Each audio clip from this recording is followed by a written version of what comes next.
숨만 쉬어도 돈이 불어나는 기적. 가지고만 있어도 나를 부자로 만들어주는 미국 주식의 힘. 필요한 것은 오직 하나, 좋은 주식을 오래 보유하면 된다. 안녕하세요. 어려운 지식을 쉽고 재미있게 풀어주는 지식 퀸입니다. 미국 나스닥 지수가 지난주 전고점 대비 10% 하락하면서 조정장에 진입했습니다.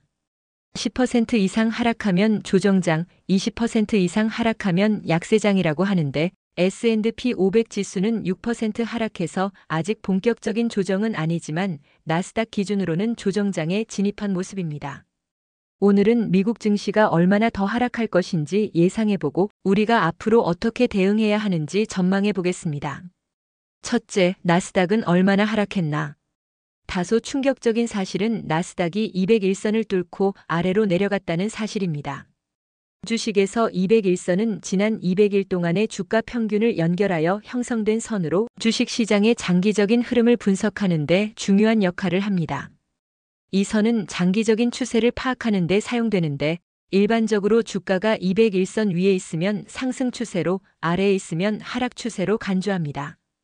주가가 201선 위로 올라가면 매수 신호, 반대로 아래로 내려가면 매도 신호로 보는 경우가 많으니 트레이더들은 지난주 목요일에 주식을 팔았어야 합니다. 둘째, 왜 하락했나? 가장 큰 이유는 트럼프 대통령의 관세 정책입니다. 트럼프 대통령이 캐나다와 멕시코 수입품에 대해 25%의 관세를 부과하고 중국에 대한 관세 인상을 발표하면서 투자자들의 불안감이 증가했습니다. 관세는 기업의 수익성 악화와 경제 불확실성을 초래하기 때문이죠. 두 번째는 부정적인 경제 지표와 그로 인한 경기 침체 우려입니다. 미국 서비스업 구매 관리자 지수, 즉 PMI가 50을 밑돌면서 경기 침체 우려가 커졌고 주식시장의 하락을 부추겼습니다. 세 번째는 기술주의 고평가 우려와 AI 사이클에 대한 회의론 때문입니다. 빅테크와 기술주가 역사적인 수준에 비해 너무 고평가되었다는 우려가 있어 왔는데 그 와중에 워런 버핏이 기술주를 매도하면서 시장에 찬물을 끼얹었죠. 게다가 딥시크처럼 엔비디아의 고성능 칩을 덜 사용하는 후발 AI 기술이 등장하면서 엔비디아의 수익 전망과 AI 사이클에 대한 회의론도 커졌습니다. 셋째, 앞으로 얼마나 더 하락할 것인가? 이 부분을 전망하기 위해서는 트럼프 1기 행정부 때 미국 증시가 어떤 모습이었는지 살펴봐야 합니다. 8년 전과 지금의 경제 상황은 물론 다르지만 대통령이 같고 정책이 비슷하기 때문에 그에 대한 파장도 비슷할 것이기 때문입니다. 트럼프는 2017년 1월 대통령으로 취임하면서 규제 완화, 감세와 같은 기업 친화적 정책을 추진했고 그로 인해 기술주 중심의 나스닥 100이 크게 올랐습니다. 나스닥 지수는 28%, 나스닥 100 지수는 무려 31.5% 상승했죠.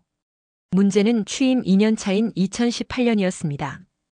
트럼프 행정부가 중국산 제품에 대한 관세를 부과하면서 미중 무역 전쟁이 시작됐고 나스닥 지수는 2018년 12월에 전고점에 비해 20% 가까이 급락했습니다.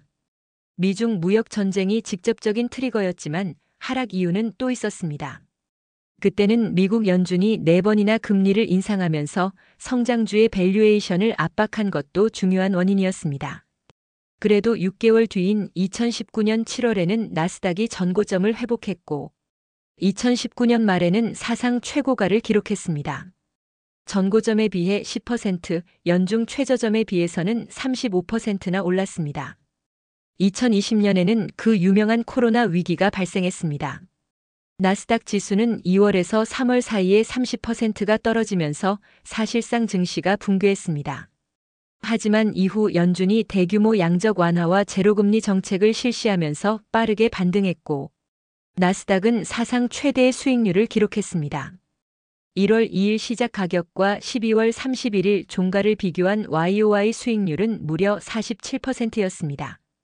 결론적으로 트럼프 1기 행정부 시기에 나스닥은 2.8배 올랐는데 연복리 수익률로 환산하면 매년 29%씩 성장한 것입니다. 넷째, 앞으로 어떻게 대응해야 하나? 현재 나스닥 지수는 전고점에 비해 10% 하락한 상태입니다. 지난 트럼프 1기 행정부 때 첫 관세 정책이 발표되고 나스닥은 18% 하락했습니다. 따라서 과거의 사례로 볼 때 이번에도 나스닥 지수는 20% 가까이 떨어질 수도 있어 보입니다. 최선의 시나리오는 지난주를 저점으로 이번 주부터 반등하는 것이고, 최악의 시나리오는 여기에서 추가로 10% 더 빠지는 것입니다.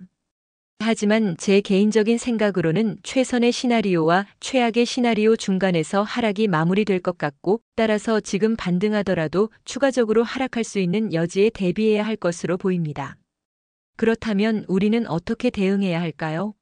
기존의 포지션에 따라 대응 방법도 달라집니다.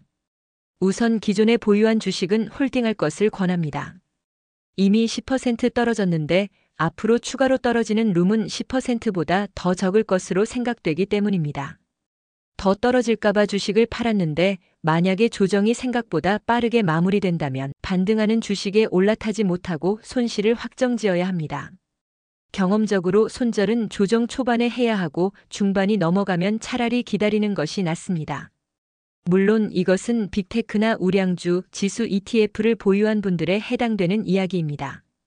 만약 내가 보유하고 있는 주식이 유행을 타는 고평가 주식이었다면 이미 큰 손실을 입었을 것입니다.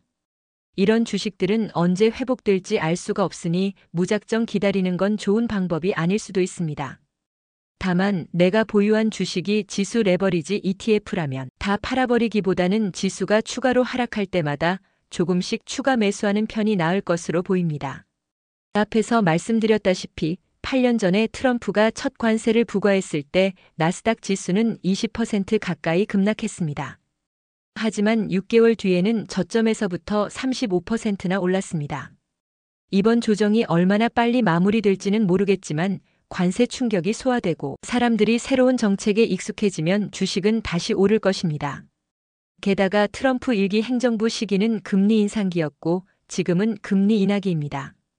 트럼프 대통령이 기본적으로 기업 친화적인 정치인이고 주식시장에도 많은 관심을 가지고 있다는 점을 고려할 때 최악의 상황을 가정할 필요는 없어 보입니다.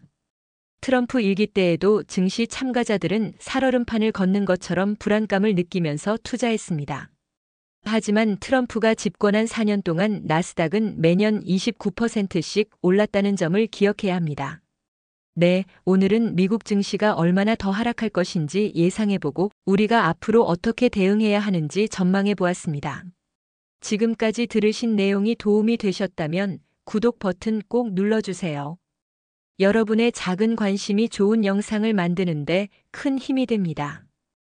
그리고 좋아요 버튼도 꼭 눌러주세요. 앞으로 더 좋은 영상으로 보답하겠습니다.